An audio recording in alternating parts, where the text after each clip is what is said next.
I was asked to read a poem, or they asked me if I would read a poem, which I never do before an art talk. But once you never do something, you have to decide to break it. So this poem is called View from the Balcony. I won't say anything more about it. You can ask me about it later. View from the balcony. We don't know how often civilizations kill themselves, just that they do. We seldom stop and calculate moon's cold light traveling across the night sky.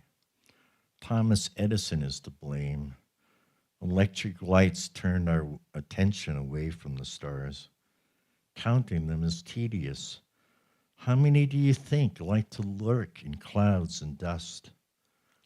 We seldom stop and calculate moon's cold light traveling across the night sky. Certain types of stars are like old cars, leaking carbon molecules into interstellar space. Counting them is tedious. How many do you think like to lurk in clouds and dust? There are more elephants in this room than the vastness can theoretically hold. Certain types of stars are like old cars leaking carbon molecules into interstellar space. Ferdinand Magellan reported on bright circular clusters in the southern hemisphere. There are more elephants in this room than the vastness can theoretically hold.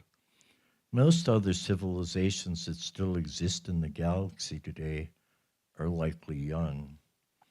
Ferdinand Magellan reported on bright circular clusters in the southern hemisphere. Movie stars are paid to swap spit, but who knew that galaxies swap stars? Most other civilizations that still exist in the galaxy today are likely young. The name of our galaxy is so old, we do not know what roads it took to get here.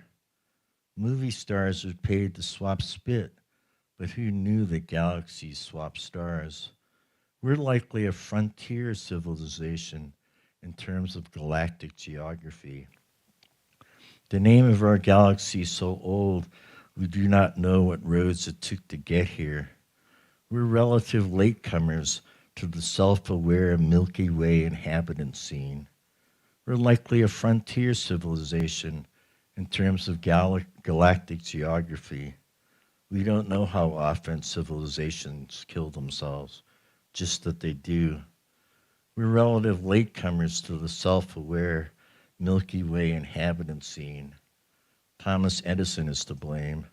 Electric lights turned our attention away from the stars. I don't know if that has anything to do with Helen's work. But I couldn't, the other poems really wouldn't have had anything to do with Helen's work. So when I was asked, can you hear me? When I was asked to give a talk about Helen Pashgian's work, I wondered where to begin. A description of the objects works with painting and sculpture, but that doesn't quite work with Paschkin's art. So I thought I would begin by addressing the discrepancy between the object we see and our experience of it. So what I'm going to do now is give you, and it's partly in the catalog, but as with any essay I wrote, I've redone parts of it. Hope Dave Chicky's not in here, wondering what have I done. What I thought I would do is just simply describe my first experience with Helen's work, because in a way that first experience is really kind of shadows, haunts, informs every other experience. And, well, you'll see, or you won't. Across the room from where I'm standing, a thin, opaque, milky-colored disc is mounted atop a transparent column. In another room, this is in her studio in Pasadena.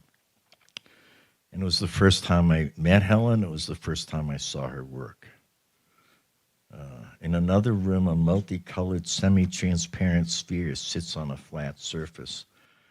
The distance between describing these objects and conveying my experience of them is extreme and immeasurable. I believe this gap has proven to be a stumbling block for many observers seeking to understand the work of the pioneering artist Helen Pashgian, and why they often resort to interviewing her instead of addressing the art itself.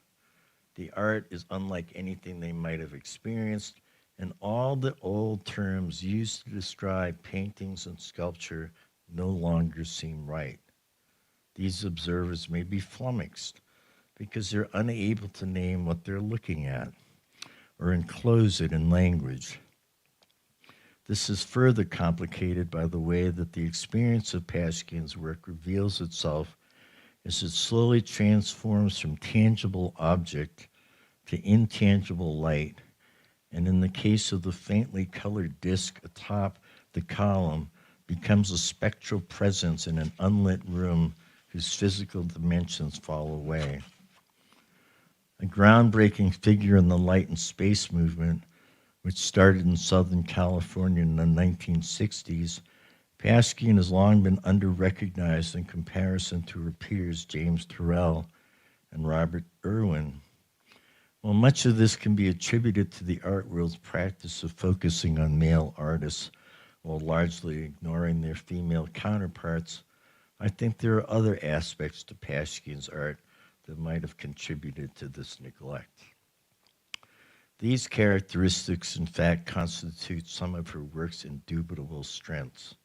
She's never worked on a scale as vast as Turrell, who spent years transforming the Rodin crater, a volcanic cinder cone in northern Arizona, into a carefully staged environment for the experience and study of everyday light.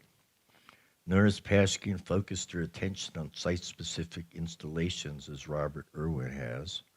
Instead of traveling to a remote part of the desert like Turrell, or to such locations as the Getty Center in Los Angeles, California, or the Chinati Foundation in Marfa, Texas, where Irwin has created environments, Paschkin makes work that is portable and at times small enough to fit in the palm of your hand. By now, we ought to recognize that size should not be equated with ambition, but I'm afraid that we still cling to outmoded values regarding monuments and the monumental. Monuments and the monumental have to do with empire thinking, with believing that the place it's put on will last forever. Paschkin never seems to have bought into this myth. Influenced by a wide range of experiences, from refracted and reflected light while growing up in California, to absorbing the light of France and Henri Matisse's Chapelle de Rosaire in Vence, and Le Corbusier's Chapelle Notre Dame de Haut in Rochamps, to her study of 17th century Dutch art, particularly Vermeer and Rembrandt, which led to being invited to study for a PhD at Harvard by the world-renowned art historian and scholar Jacob Rosenberg, to investigating new materials and collaborating with scientists. Paschkin occupies a unique position in post-war American art. In order to assess what that particular position is, I think it's necessary to briefly discuss Donald Judd, whose work and writing changed the way art was made and thought about. The boxes and shelf-like objects, he refused to call them sculptures, that Judd had fabricated between 1963 and his death in 1994 are not like anything that preceded them.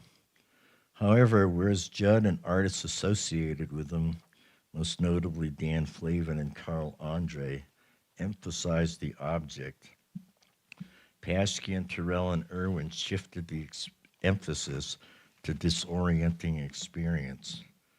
As Paschkin has said of her work, light is the object, a palpable thing not connected to any tangible entity.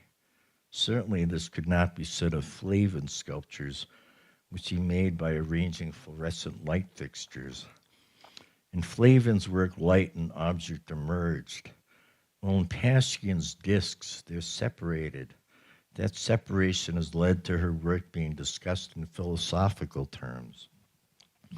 Paschkin's dematerialization of the disc into a sphere of palely colored light floating in darkness whose edges cannot be perceived can be read through the lens of Immanuel Kant's sense of the sublime as limitless and unknowable.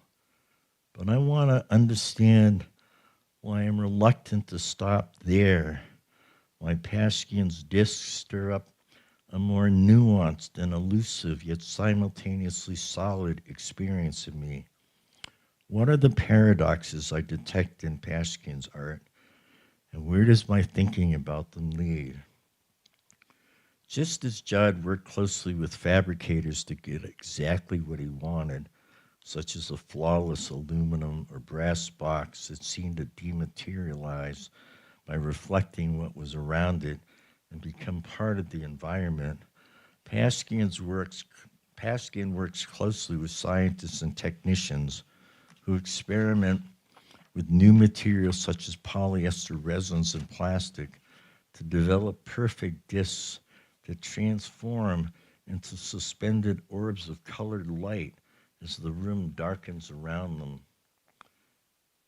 I just want to interrupt. The exit sign really bugged me I thought, and then I said to the guy who took me around, I bet the fire department would be unhappy if you had covered that exit sign because it had red light and it was a distraction. In her studio, there was no exit sign. So anyway, technicians who experiment with new materials such as polyester resins and plastic to develop perfect discs that transform into suspended orbs of colored light as the room darkens around them. In contrast to an earlier generation of sculptors who celebrated the intrinsic nature of the materials, whether it was stone or steel or wood, Judd and Paschkin connected materiality to its opposite, immateriality. The permanence of their materials was revealed to be impermanent, which Judd tried to frame by by the Trinati Foundation, which if you go there, he frames that impermanence in particularly, or he makes the other ones permanent. Anyway, this shared interest in dematerialization, informed by their interest in such new materials as galvanized steel, however, plastic, polyester, and epoxy is what connects these otherwise very different groundbreaking artists. Perfectionists. Both artists demanded their work have a highly finished, perfect surface. When I first sat in Paschkin's studio in Pasadena and experienced one of her disc works, I wasn't sure how to describe it. I later began thinking about Georges Seurat and the optical lineage that he initiated with pointillism, which was inspired by his study of the color theories of Michel-Eugène Chevreul. In 1839, Chevreul published his findings, which was later translated to English and published under the titles The Principles of Harmony and Contrast of Colors, 1854, a classic text about color theory. Seurat invented pointillism in reaction to Impressionism's subjective use of color, setting dots of unmixed paint, which are approximately the same size next to each other, causing the viewer to mix the colors optically in their own eyes. The juxtaposition of the dots enhanced each other's intensity. Paschkin has taken Seurat's exacting technique, in which color becomes light, to a new plateau. Through her work with scientists and engineers, she's developed a way of making her disc capable of embodying and emitting spectral light. Her interest in reflected and refracted light emanating from a single source shares something with an astrophysicist's search into the spectral states of starburst galaxies and the light emitted from black holes. It's this unearthliness that, in Paschkin's work, returns us to that state of awe that we associate with our Paleolithic ancestors. Experiencing her work, whether disc, sphere, or column, we enter a state of wonderment. It is an experience we seldom have in our daily life, predicated as it is on routine. Like Judd, who made something new under the sun, Paschkin reinvents optical art by breaking its bond with the physical. Light becomes an object we experience in myriad ways, all of which causes viewers to see themselves seeing, to become at once awed and introspective. It is that unlikely conversation that is a hallmark of Paschkin's art.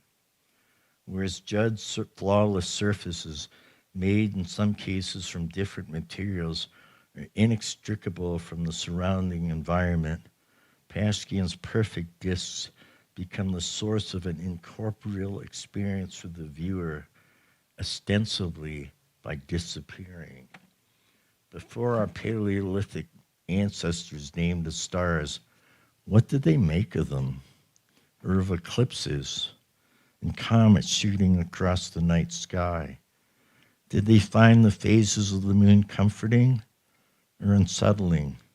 What did they make of a sundog or parhelion when a bright spot appeared on one side of the sun? What about the tribal shamans' interpretations of dreams, or the alchemist's goal of turning lead into gold? The transition from solid form to immaterial light is one of humankind's oldest and most persistent dreams. This is not to say that these things I just mentioned influenced Paschkin's thinking, because I don't think they did, and I certainly see no trace of them in her work. This is one of her art's many marvels. It feels simultaneously fresh and ancient, contemporary and antediluvian. Her work speaks to that deepest and oldest human experience, astonishment. No matter how ready I was to experience Paschkin's work, no matter how much I read and learned, I was fundamentally unprepared for what happened when the artist began to dim the lights on a timed rheostat. The viewing of the work is temporal. It is a choreographed sequence in which an object is transformed into an orb of colored light. When we witness this sequence, where does our mind go, and what associations do we make? What feelings does it stir up in us? When you know in advance that an artwork is a painting, you more or less understand what you're going to experience. Paschkin's work is different. Seeing a disc in a light-filled room does not prepare you for what happens next. The floating orb of colored light suspended in the darkness. We witness a transformation that seems current and primal. In the orb we see floating in the darkness just that, an object of light. Is it without meaning, a perfect embodiment of cool beauty, the generator of a purely perceptual experience, a manipulation of the environment that affects our sense of sight? This is what I meant earlier when I said it was difficult and even wrong to enclose Paschkin's work in language and a pre-existing narrative. Such a formulation would imply that there is a foreclosed destination for Paschkin's work, a familiar or even theatrical sense of the sublime that can be defined as unknowable and limitless, and yet I don't feel that's the case. My experience of Paschkin's work goes beyond these categories, or should I say, defies them. What she attains in her work resonates with Maya Shapiro's characterization of Paul Cézanne's paintings, an art of grave attention. But it is not a painting we're looking at. It's a ball of light, and that makes all the difference in the world. Paschkin's art is manifestly simpler in structure, but to my mind, a bit more mysterious than a Cézanne still life. The sphere of light floated, but I could not see where the orb ended and the darkness began. I was secure in my knowledge of where I was, sitting on one side of a large industrial space, but gazing at the work disoriented my bearings. I think that this confusion, however, became an essential part of my understanding. I knew that the disk of spectral light was located on the other side of the industrial space, but I couldn't grasp the physical distance between me and what I was looking at, which oscillated in my mind's eye. This too was discombobulating. And yet, despite the confusion, I found the piece surprisingly comforting. Maybe the knowledge of our place in the world is an illusion, and it is more accurate to recognize we don't know where we are. I'm reminded of what the artist William Monk said to me a few days ago. We're all part of the stars. Again, something that Shapiro wrote comes to mind. Cézanne sees light as the eternal ground of the sensations through which he can reconstitute a stable and richly colored world of things. By refusing, by refusing, as generations of artists have previously done, to make something in bronze or paint a world of things, Paschkin presents us only with an eternal ground of sensations, a lingering glimpse of a reality that existed before the universe came into being. This experience of reality throws us back on ourselves, leading us into myriad areas of self-reflection, from the metaphysical to the scientific to the theological, without Paschkin providing guidance on which road to take. This further refusal deepens the work because it does not align itself with any school of thought, religious, scientific, or otherwise. Because we have nothing else to cling to, we're compelled to witness ourselves absorbing Paschkin's work and registering its effects. We assume sole responsibility for how we're to understand this nameless experience. In this, I'm reminded of a fragment of a line from the poet Will Alexander's poem, Across the Vapor Gulf. And the line's just this: spectral beyond the constraint of consensus optical limit. I think whenever there's a discussion of Paschkin's work, it should be mentioned that its ephemeral light goes beyond Joseph Alber's homage to the Square series and Bridget Riley's op art, or what Alexander in his visionary poem called the constraint of consensus optical limit. This is the core of Paschkin's achievement. She takes us beyond any perceptual art that we've experienced and does so with a pared down means: a disc on a column, a row of columns, a sphere. This is why I mentioned Seurat and Judd earlier. Both artists did something unprecedented, and over time they've been rightfully acknowledged for their innovative ways of making and seeing. Their interest in light and immateriality directly connects to Paschkin's singular art. All three of them imagine an art form that was unlike anything that preceded it, and then, through steely visual intelligence, find a way to make that dream a reality. On a deeper note, what resonates across their work is an interest in the different states that palpable light can attain, whether it's an illusion of light produced when the eye mixes two pure colors together, or the effect of ambient light,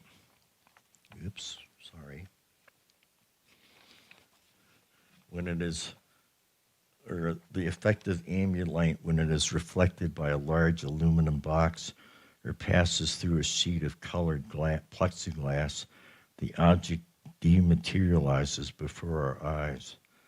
What Paschkin might have also gotten from Judd is the integral relationship between the surrounding space and the work of art. In order to experience one of her discs, its soft spectral light, we have to be in a place where it is the only light source, where the where the walls of the room fall away and become, to use Kant's term, limitless. That darkness, of course, is the abyss. And Paschkin's light becomes a beacon you can never reach. The final link with Judd, and this is what I think places Paschkin's work in a world all its own, is that it's neither painting nor sculpture.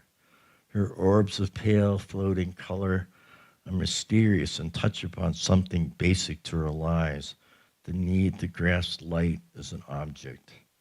Judd was a brilliant materialist, interested in dematerializing the object, but Paschkin is something else. She's wonderfully inexplicable. Thank you.